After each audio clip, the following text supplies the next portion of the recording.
Okay, good evening, everyone. I'd like to call to order the meeting of Monday, July 27th, 2026. To order, I ask all who have not signed in, please do so. On the table in the back, please turn off your cell phones and other electronic devices. Please conduct any private conversations in the hallway or outside. This meeting room is equipped with the inductive loop hearing system. Emergency exits can be found to your right and to your left. This meeting is also live streamed via YouTube with text commenting available. At this time, if you please join the town board and salute to the flag. Pledge allegiance to the flag of the United States of America and to the republic for which it stands, one nation, under God, indivisible, with liberty and justice for all.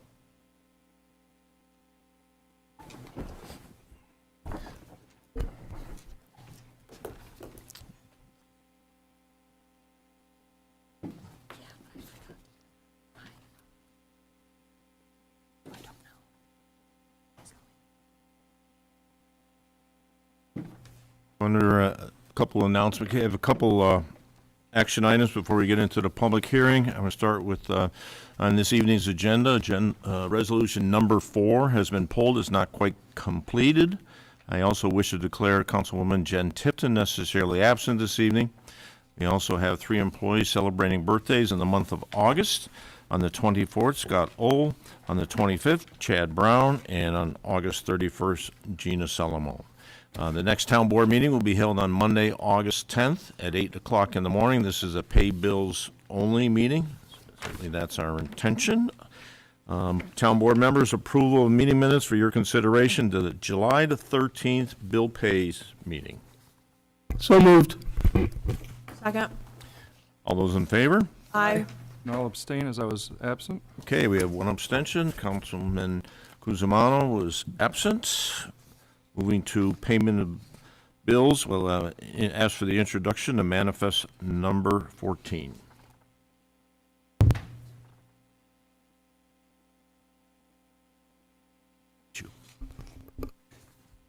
The total abstract is $489,000, $922.76. Okay, first up on the screen, these are expenditures that are in the range of or exceed $5,000. We'll start with Bernie Donegan for bond financing services up to this point in the year. Payment to Harder Seacrest, legal work for the Fishers Fire District. Heidelberg LLC, highway road materials purchased and used for multiple road projects. Payment to Lincoln Financial, dental. NVP Health, this is the August employee health care. Mirabito Energy for fuel for the month of June. New York State Fire District unemployment. Ontario County security and law enforcement support. Payment to RG&E, townwide gas and electric charges.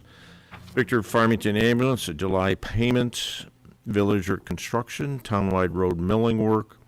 And then payment to Young Explosives for the 250-year celebration.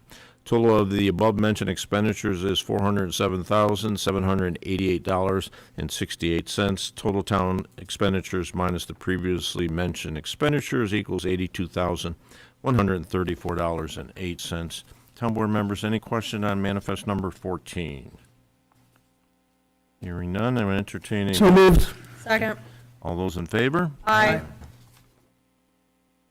Okay, public hearing. Bear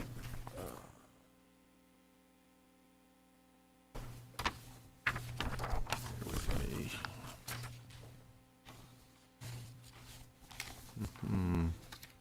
Well.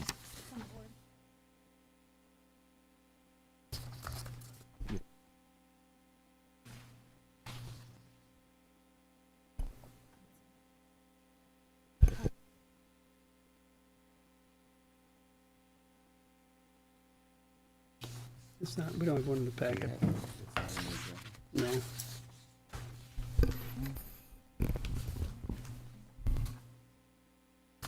Here we go. That's right. Oh. Here, I can read it.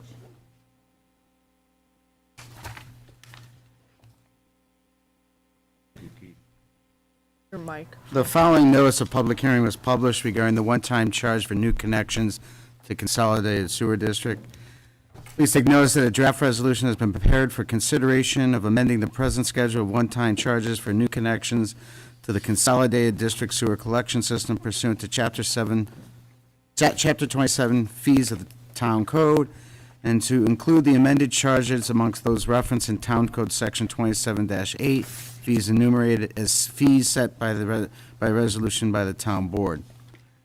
Please take further notice that said draft resolution is on file in the Victor Town Clerk's office located at 85 East Main Street, Victor, New York, where it is available for public inspection during regular business hours. Please take further notice that a public hearing regarding the draft resolution has been scheduled for July 27, 2026 at 7 p.m. to be held by the Victor Town Board at the Victor Town Hall, 85 East Main Street, Victor, New York, 14564. An opportunity to be heard in regards thereto will then and there be given. Written comments may also be directed to the Victor Town Clerk, Victor Town Hall, 85 East Main Street, Victor, New York, 14564, on or before 4 p.m. on July 27, 2026. That notice was published in the applicable newspapers and posted on the clerk's board prior to tonight's public hearing. Thank you, counsel. At this time, I ask if there's any members of the public. Actually, before I do that, previously at 6:30, we did have a workshop from our fellow associates, Mark Terrian, who actually helped create this back in 2010. And it was just to give an overview of where we are, charges, installation. Back in subsequently as well. Out of that was at this time, if there's any members of the public care to speak for or against this code change, now is the time. Connection fees change. Again, I ask if there's any members of the public care to speak for or against the sewer connection fee change. My apologies for not having the microphone on.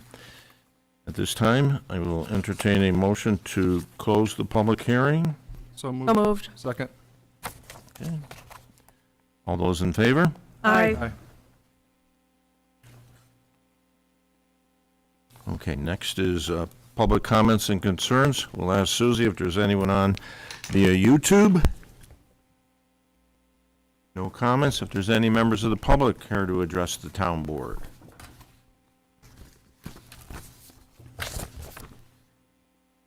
And then back this way.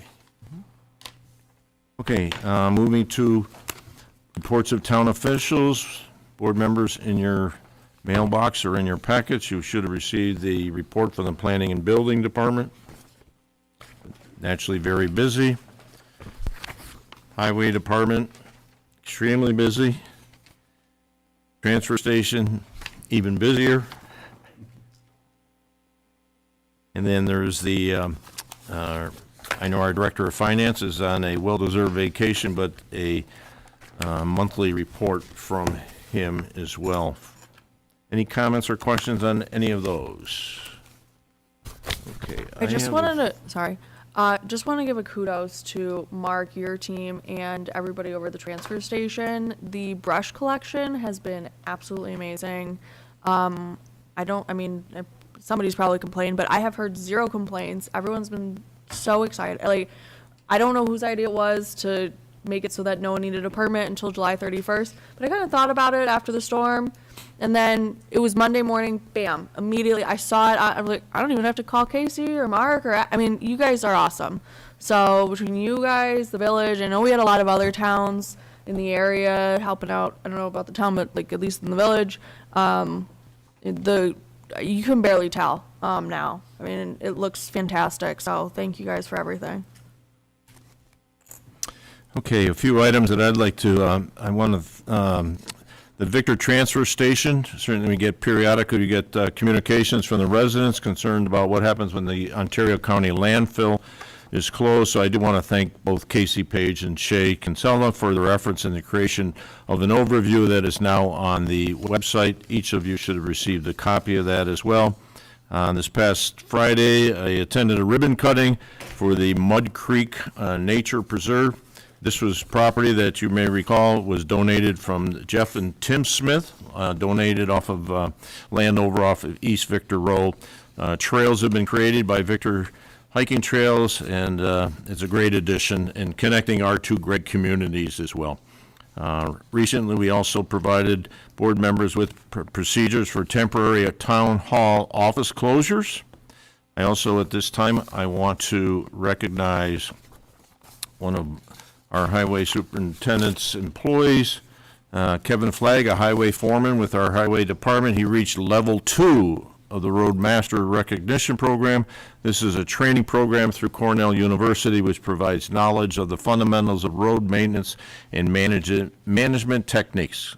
Congratulations to Kevin for this training and his professional development. And the final item I do want to mention, acknowledgement of the efforts by both our, piggyback off what Councilwoman Ogra mentioned, is acknowledging the efforts by both our town highway department and the village DPW following the storm on July 18th. I know tree and brush removal, pausing and foregoing paving and other projects, the village interruptions of their Colville Street capital project, trash and recycling services were also interrupted at the village. These are some photos that Casey shared with us. I know she sent board members an email, but certainly this, you could see, I happened to stop by earlier today and I saw residents unloading brush, and I asked one gentleman, is this your first visit? He informed me it was his 19th trip. So I don't know what he had in the backyard. It must have been some type of forest, but those are big trees. But 19 trips, and he had to pick up with a trailer. So he's I wasn't sure if I said to Casey on the phone, I didn't know if it was one of those sequoia trees out of California that fell in his yard, but pretty amazing. So Mark, you've provided a service to the residents, and believe me, they won't forget this type of scenario. Certainly, I don't know where you are on the pickup. Certainly, I think you have weather in the next 48 hours that probably doesn't allow paving to take place, but maybe you can continue to assist our residents whenever possible. So, The only thing I was disappointed in is Mark didn't get any FaceTime on the local news channels. I mean, Sean kind of hogged all that with the village, and I was looking to see Mark on there, and I was waiting for that, so. We need to get Mark a PR rep. Exactly. That's right. He loves talking so much. board members, that's all I have. Any board members have any reports they'd like to provide us with? Okay. Moving to the resolutions, and again, resolution number 4 has been pulled, starting with resolution number 1. This is, and you should have received a amended one, and this is for the purchase of the new gymnasium floor for the recreation facility, also be the hanging of the baskets there as well. So moved. Second. Okay. All those in favor? Aye. Number 2 is amending the 2026 budget to include associated revenue and expense items for the 2026 ARPA expenditures. So moved. Second. All those in favor? Aye. Number 3 is out of the Finance Department, a budget transfer for operating funds, and there's 2 items in the A fund and 2 out of the B fund, and it has, as you can see, from which fund and then going to. So moved. Second. Okay, all those in favor? Aye. Moving to number 5, and we do actually have the young man and proud parents here with us this evening. This is the appointment to the Parks and Recreation Citizen Advisory Committee, Brody Stewart, student representation. So, So moved. Second. all those in favor? Aye. Aye. Thank you, Brody. Thank you. Yes, and thank you very much. You're learning at a young age, giving back. So. Number 6 is the after public hearing amending the one-time charge for new connections to consolidated sewer districts. So moved. Second. All those in favor? Aye. Aye. And number 7 is a letter of credit for the Stonebrook subdivision, release number 2. So moved. Second. All those in favor? Aye. Public comment, we'll ask for public comment again. We'll start with the audience in front of us. Any members of the public care to address the town board? No comment on virtual. So at this time, board members, I need a motion to go on executive session under rule number 3 to propose acquisition, sale, lease of real property when publicity might affect the value. Number 2, financial credit or employment history of a particular person, matters leading to said dismissal, removal, promotion, appointment, discipline, demotion, or suspension. The attendees to be Mr. Keith Maynard and Mr. Frank Pavia, and members of the town board. So moved. Second. All those in favor? Aye. We anticipate after the executive session just to adjourn the meeting. Thank you very much. Enjoy the rest of your summer, folks. Thank you.